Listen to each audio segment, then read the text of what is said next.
Welcome everyone to our next SAP withholding tax configuration tutorial series.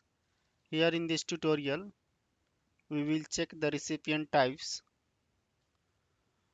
So for this, the use of the recipient types is specific for the supplier or customer required for the printing of withholding tax forms. So whenever we are printing the withholding tax form, these recipient types are required. So let's create the recipient type for the withholding tax. Go to transaction code SIMG, then press enter.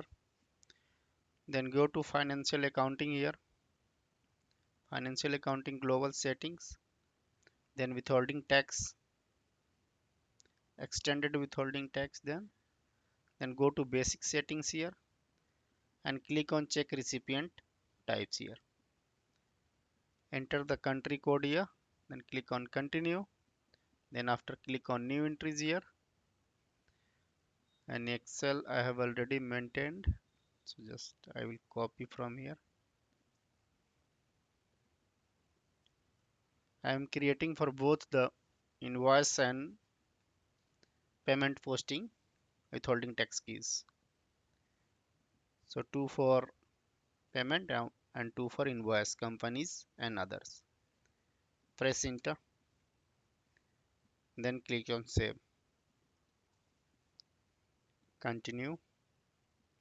So now you can see your recipient types for withholding tax type is created. Thank you for watching this tutorial. Please subscribe our channel on YouTube.